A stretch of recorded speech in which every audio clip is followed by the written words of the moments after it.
সন্ধ্যার পরে হাইটা হাইটা এখানে সুদ দেওয়া হয় এই এই এলাকায়, এবং সুদ আল্লাহ হারাম করছে। এই হারামের ভিতরে কখনো শান্তি নাই, এটাই বাস্তবতা। আজকে এরকম সুদের কারণে কত পরিবার যে নিঃস্ব হয়ে গেছে এটার হিসাব নাই। তো আল্লাহ যেটার মানা করছে ওইটার ভিতরে যে খায়ের নাই, ওইটার ভিতরে শান্তি নাই, এটাই হচ্ছে তার প্রমাণ।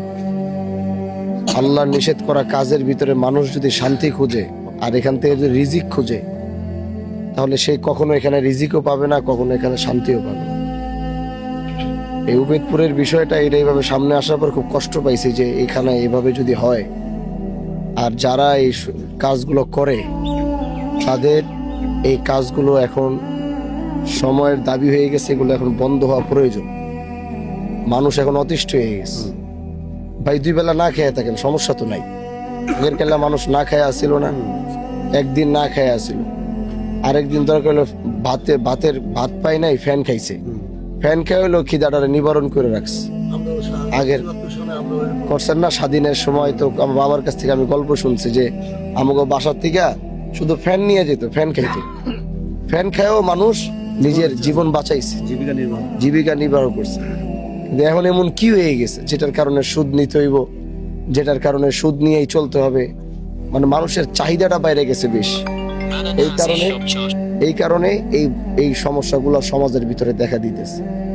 এখন এরকম আজকে ওর বাবা হারাইস, আজকে তো উনি ওর বাবারে হারাই ফেলছে, তারে তো আর কখনো ফেরত আনতে পারবো না।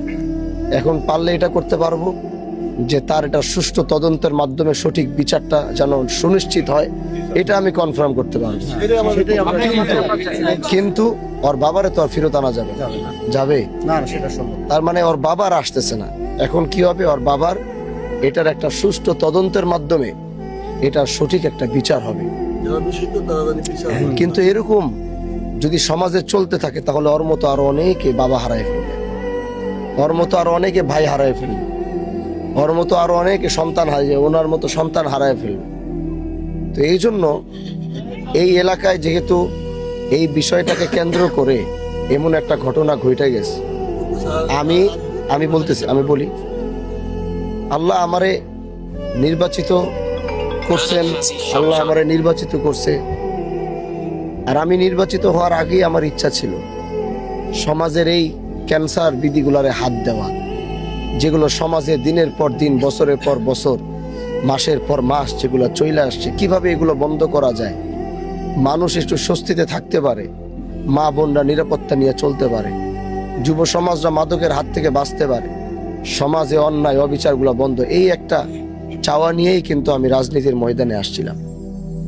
এজন্য আমি এখানে নির্বাচিত হওয়ার পর কোনো বিচার টাকার মাধ্যমে, কোনো বিচার ক্ষমতার মাধ্যমে, কোনো সুষ্ঠু বিচার, এগুলো আমার আমলে আমি নির্বাচিত হওয়ার পর এগুলো মানে টাকার কাছে বিক্রি হয়ে যাবে, বা এটা কোনো কারণে উপরের মহল থেকে কোনো কারণে এটা সরাই দিবে, এটা অন্তত আমি হানজালা যতদিন এই শিবচরের দায়িত্বের জায়গায় আছি, আমি থাকা অবস্থায় এটা কোনোদিন আমি হইতে দিব না।